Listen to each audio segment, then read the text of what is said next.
Syria is in the fourth year of a ruinous civil war, and a number of terrorist groups have set up there simply to take advantage of the lawless chaos. Well, to help us understand all of this, we have Michael Morell, who until last year was #2 at the CIA, Clarissa Ward, who's worked for us extensively inside Syria, and our chief White House correspondent, Major Garrett.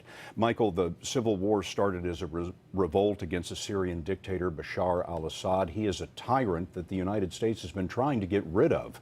Do our airstrikes help him? Scott, he must be feeling pretty good today. He has three groups he's fighting against: ISIS, al-Nusra, and the moderate opposition. We attacked two of those groups last night. We're in the process of weakening them. That is a benefit to him. It allows him to focus more on the moderate opposition. He's already starting to do that. Clarissa Ward in London, what are some of the unintended consequences of these airstrikes?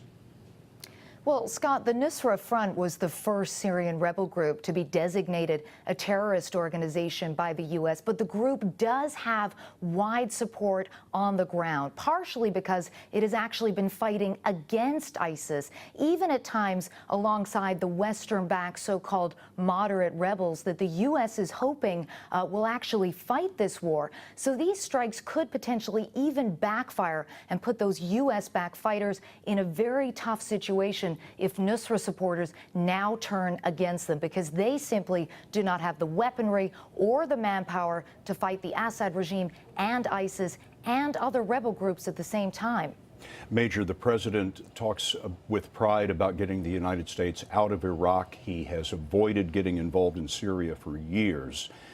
Does this dominate the rest of his term? Scott, the phrase I heard for months at the White House about Syria was this: Syria is a grease fire inside of a dumpster fire, and now the remainder of this presidency is in that fire.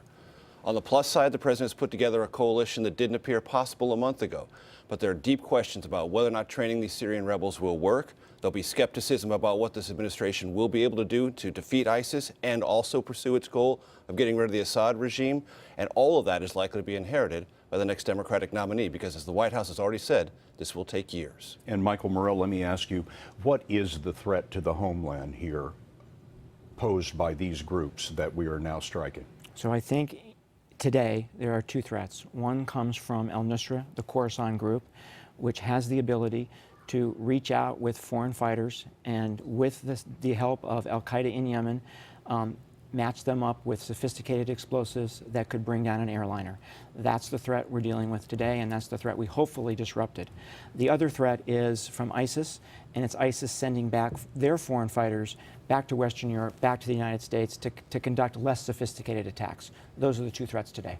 Michael Morell, former deputy director of the CIA, Clarissa Ward in London, and Major Garrett, our chief White House correspondent. Thank you all.